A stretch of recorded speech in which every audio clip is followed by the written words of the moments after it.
They do build some houses for me, but I prefer to stay in the small hut or cave, whatever is available. Only when nothing is available, then I live in a big house. I don't like it too much.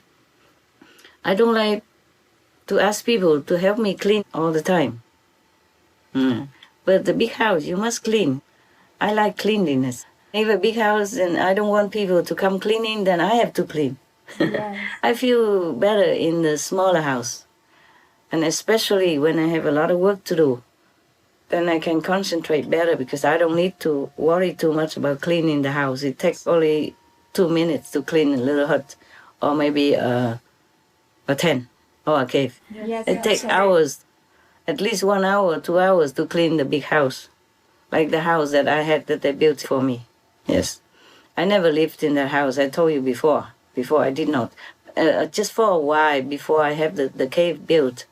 I lived there for a while, but I never liked. And then after the cave was built, before that I lived in the tent, and they took the tent away. They demolished all the grass and the flowers that's natural around me, and I came back, I don't have anything. Then they built a big house for me. Only the 2-story building, but threatened to even build an escalator or so. I was laughing. So I stayed there for a while, and then after the cave was built, I moved to that cave, and I never came out.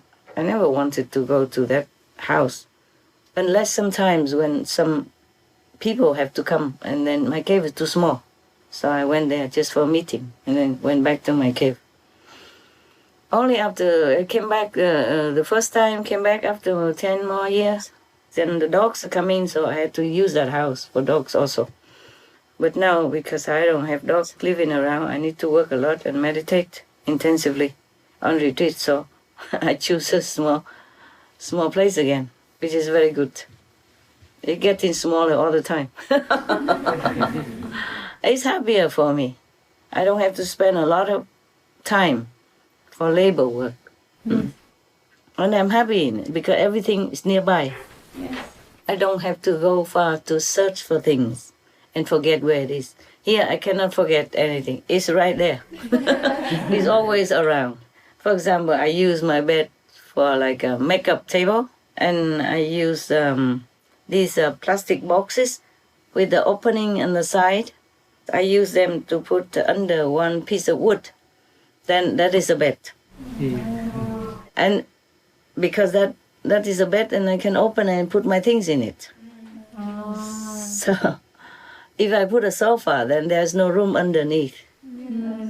There's a different place, you have to organize differently. Yes. And I also put a couple of these plastic boxes, these organized boxes, yes, but with the opening on one side instead of open on top.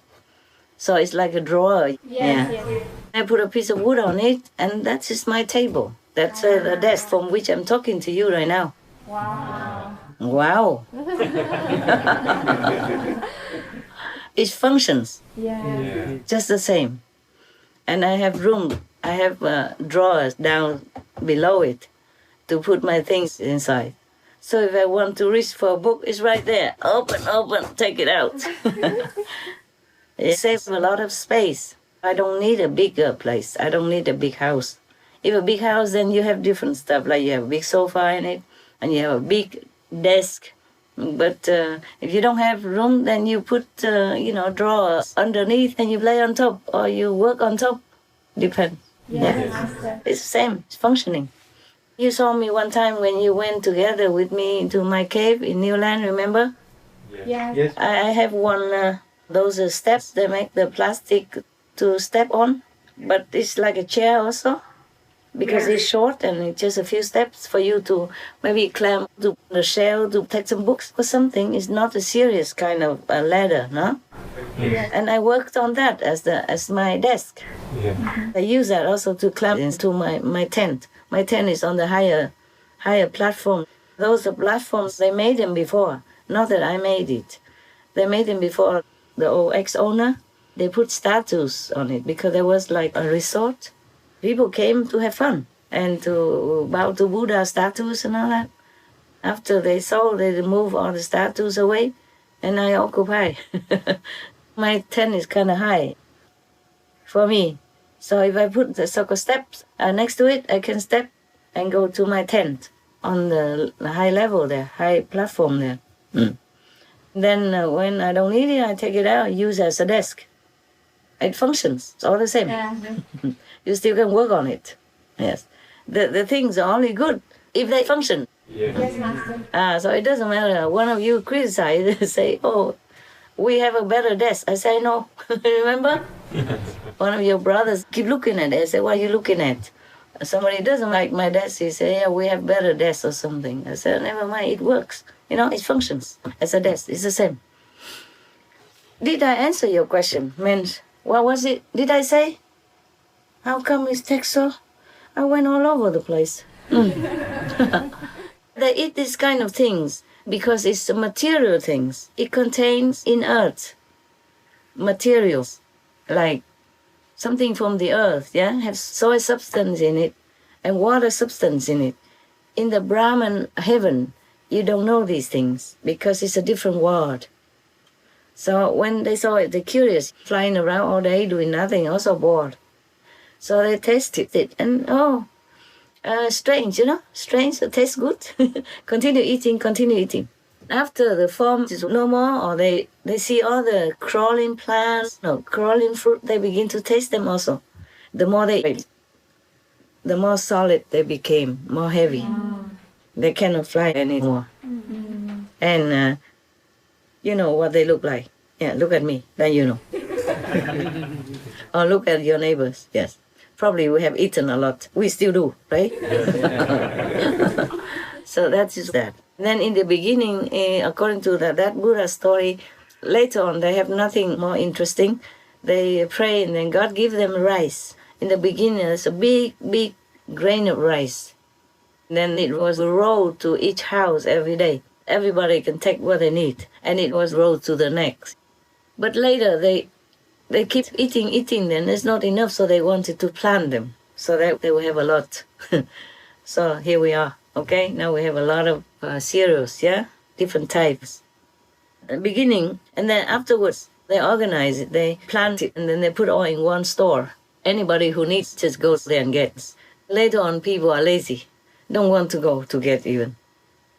They go one time and they take a lot. Everybody goes at one time, take a lot, so others come later, don't have.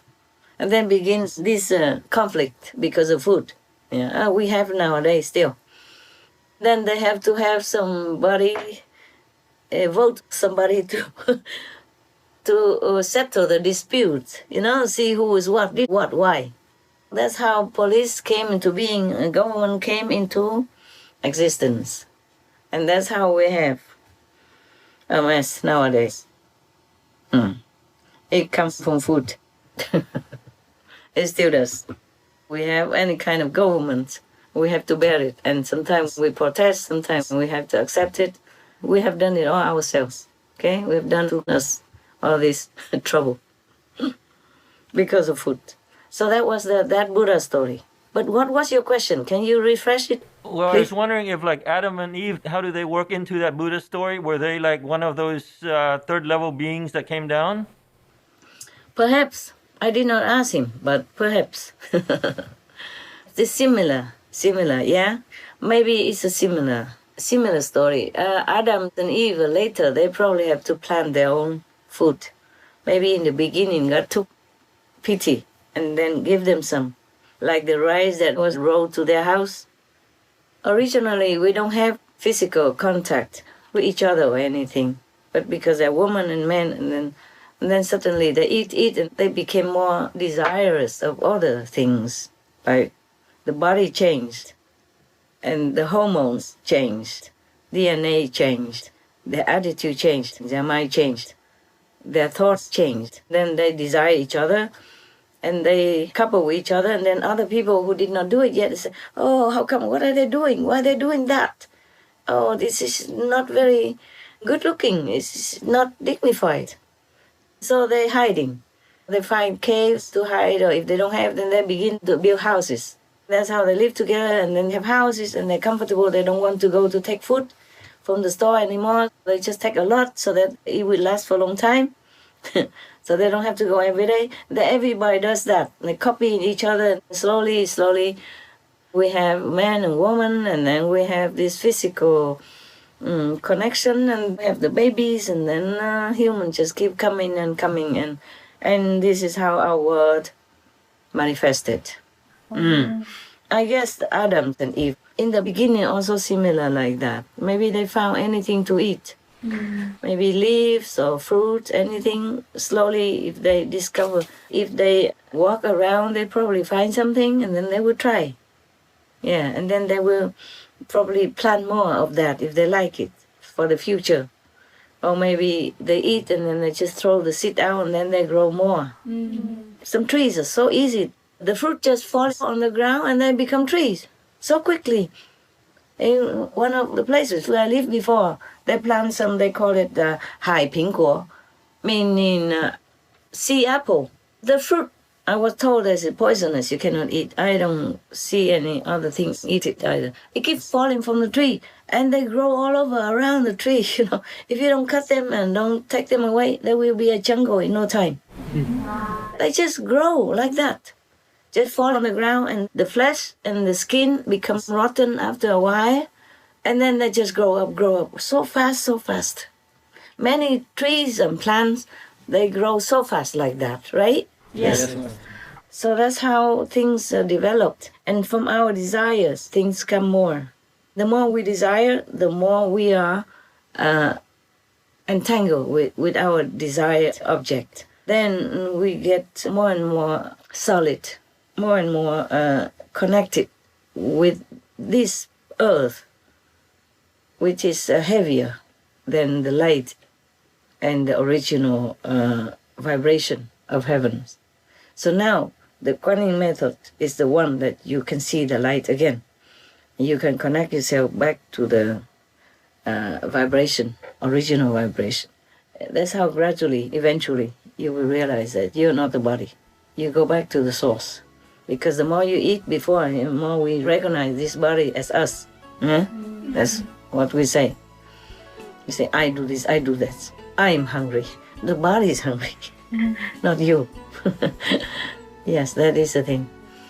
I don't know if I answer your question correctly, okay or not? Yes, Master. Thank you, Master. You're happy? Yes. Yes, Master. Thank you.